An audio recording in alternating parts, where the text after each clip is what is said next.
Good morning and welcome sa atin pong Bread Talk kung saan atin pong pinag-aaralan ang salita po ng Diyos maging ang buhay ng atin pong Panginoong Jesus. Well, para po sa mensahe na pinagkaloob sa atin ng Panginoon ngayong pong umaga, ito po ay nasa Matthew chapter 7 verses 7 to 8. Ito po ang sabi ng mga talata. Ask and it shall be given you, seek and ye shall find, knock and it shall be opened unto you. For everyone that asketh receiveth, and he that seeketh findeth, and to him that knocketh it shall be opened. Well, the title of our topic for this morning is The Truth About Prayer. So, napakahalaga po na maintindihan natin ito, mga kapatid. Karagdagang kaalaman, bukod po doon sa ating pinag-aaralan, sa ating pong Sunday School, ito po karagdagang, kumbaga, pwede nating matutunan patungkol po sa kahalagahan ng pananalangin. Well, we see a progressive intensity going from us to seek to knock. Jesus told us to have intensity, passion, and persistence or persistency in prayer. So, malinaw po na ang Panginoon ay tinuturuan tayo na pagdating po sa usaping pananalangin, ito po ay dapat, kumbaga, lagi nating gawin. Gaya ho ng sinabi niya sa Luke chapter 18 and verse number 1. Pakinggan po ninyo. And he spake a parable unto them to this end, that men ought always to pray and not to faint. Alam naman ho natin na marami ho mga nakakapagod sa ginagawa natin, sa buhay natin sa ministry. Hindi ho madali ang soul winning. Hindi ho madali yung mga umaawit sa Panginoon o tumutugtog. Hindi ho madali yung mga may ginagawa. At maging sa pananalangin, mga kapatid, naniniwala tayo na ito rin po ay pwedeng kapaguran ng mga mananampalataya. Yun nga lang, kung makikita ho natin yung motivation and benefit ng isang kumaga Kristiyanong nananalangin palagi sa Panginoon, tingin ko po, hindi ho natin ititigil at kumaga kapapaguran yung pananalangin. Kaya nga yan po ang sabi ng Panginoon. Kaya nga ito ho yung magandang maintindihan natin or matutunan natin mula po dito sa atin pong pinag-aaralan. Number 1 na nakita ko po is the truth about asking. Ang tinuturo po sa atin dito ay yung tamang paghingi. Tandaan natin, mga kapatid, yung idea na sinabi ng Panginoon, ask and it shall be given you, hindi ho lahat ng hihingi natin talagang ibibigay ng Panginoon. Kundi ang nakapaloob po rito, tandaan natin palagi, yung kalooban po ng Diyos. Sa tuwing tayo ay mananalangin at hihingi sa Panginoon, siguraduhin natin na yung ating hinihingi makatwiran. Hindi ho kasi lahat ng bagay na hihingin natin bibigay kaagad sa atin ng Panginoon. May mga pagkakataon na kailangan nating mag-intay o kaya may mga pagkakataon na iba ang ibinibigay ng Panginoon kumpara sa hinihingi natin. Kasi nga, ang Diyos ang nakakakita at nakakaalam kung ano po ang mas mabuti para sa atin. So kaya sa mga tuwid, ang atin pong dapat maintindihan dito sa paghingi ay ano ba ang kalooban ng Diyos. Kasi malinaw po sabi ng Bible, ask and it shall be given you.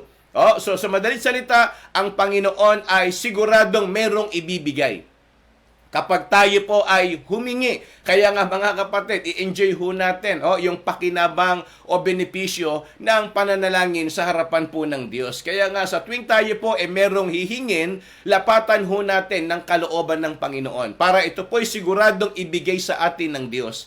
Kaya nga, yan ho ang tinuturo sa atin ng Panginoon. And not only asking, but also seeking.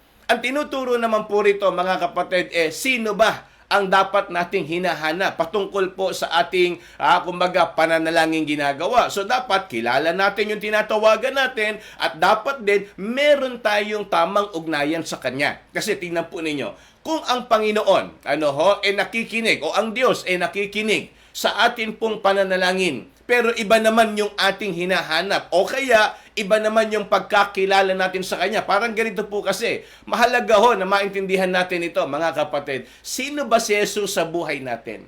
Sino ba ang Diyos sa buhay natin? Kasi baka mamaya, lagi lang natin ginagawa yung pananalangin sa tuwing tayo merong pangangailangan. Parang, alam nyo ang dating tuloy ng Panginoon tagabigay lang ng kailangan.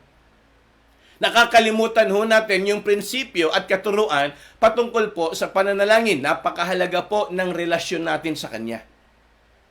Kaya kung hahanapin natin ng Diyos, tama po, sa Kanya tayo mananalangin, pero maganda siguro, siguraduhin din natin na yung ating relasyon maayos sa harapan po ng Panginoon. Kasi baka mamaya, yung ating ginagawang pananalangin, parang alam niyo pa, parang inuutusan lang natin ng Diyos na ibigay yung gusto natin at yung mga pangangailangan natin. Nakakalimutan natin na ang Diyos tumutugon ayon doon po sa ating kalagayan sa Kanya pong harapan. Kaya sana pag tayo mananalangin, hindi lang siya tagabigay ng kailangan, kundi talagang siya ang Panginoon, siya ang Diyos sa buhay po natin. Maayos yung ating relasyon sa harapan po ng Panginoon. Kaya nga, yan ho yung idea. Sabi ho nung verse number 7, seek and ye shall find. So, ibig sabihin, ito hong talatang ito nagbibigay sa atin, kumbaga ng ultimate hope.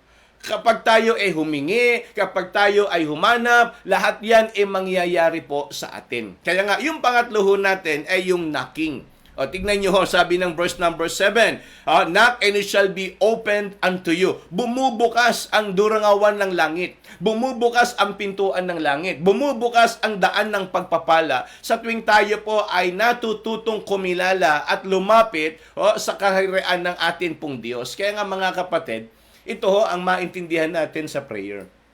Marami hong nangyayari na hindi ho natin nakikita o kaya sukat na kaya nating ipaliwanag kung ano po ang nagiging effect at pakinabang ng pananalangin. Pero isang garantisadong katotohanan na ang pananalangin ay meron pong kayang gawin.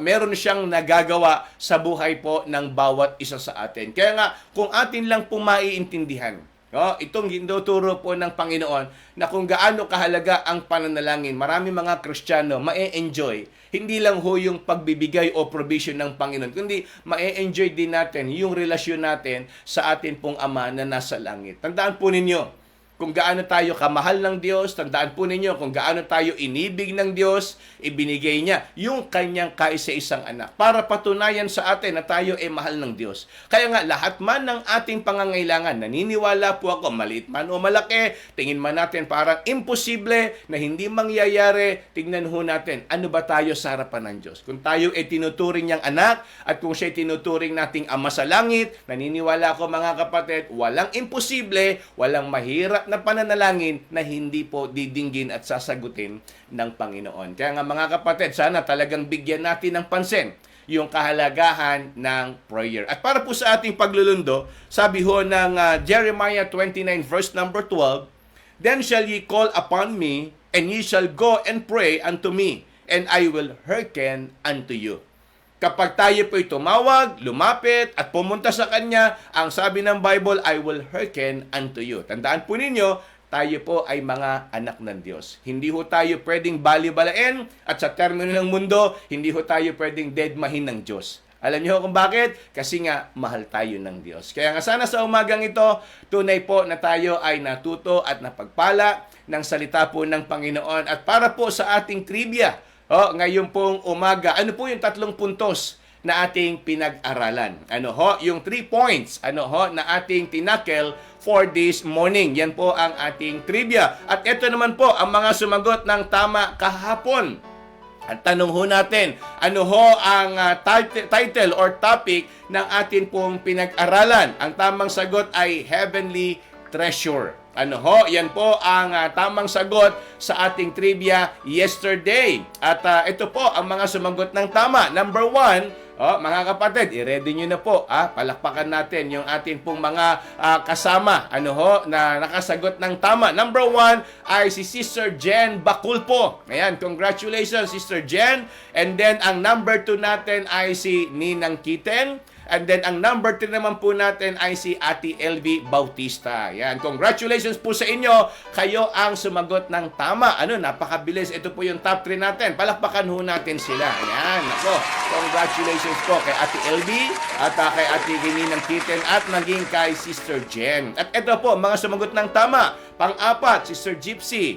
Pang-5, si Ninang Ana. Pang-6 si Ate Milet Delara. Pang-7, Sister Weng. Pang-8, Sister Glidel. Pang-9, si Ate Alice, si Ninang Alice. At ang pang-10 ay si Ate Rose. Nako, 10 lang ang sumagot ng tama kahapon. O, yung iba ho kasi kulang yung inyo pong answer. Ano po? So, kaya congratulations sa ating top 10. Palakpakan din ho natin sila. Ayan, purihin ng Panginoon. And maraming salamat po sa inyo. Ano ho? At gusto lang nating batiin ng happy wedding anniversary si Kuya Joe at si Ate Rose today. Ayan, ako, happy wedding anniversary po sa inyo, Ate Rose, Kuya Joe. At sana talagang patuloy pa kayong, kumbaga, palakasin ng Panginoon at lalo na ang inyong pagmamahalan. Ano po? So, lalo kayong pagtibayin ng Diyos at lalo po kayong bigyan ng Panginoon ng marami pang pagpapala. God bless po sa inyong mag-asawa, kay Kuya Joe at kay Ate Rose. At gusto lang din natin batiin si Ate Tessie Lopez. Nako, Ate Tessie, good morning. Ako po, hindi na ako nakaabot at nakapunta kahapon sa letre. Pasensya na po. At sana talagang bigyan pa ulit ako ng pagkakataon sa susunod na ako po ay maimbitahan nyo dyan para makapag-preach. Ano po? So kaya thank you, Ate Tessie, and maging kay Ate Milet. Napakasarap ng biko. Thank you so much sa bikong pinadala mo sa amin.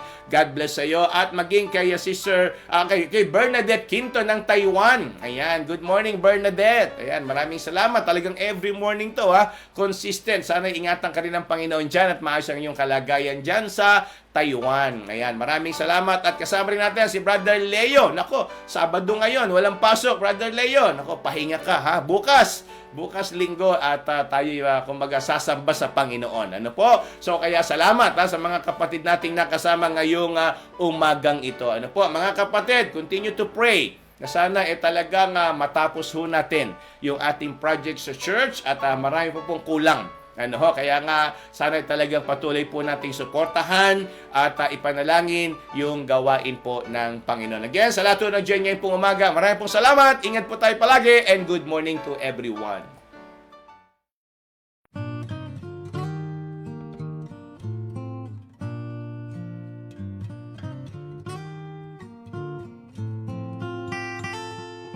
Father of lights, giver of gifts, there is no shadow in you. Author of life, fountain of grace, each morning your mercies are new. And you never change, and you never lie.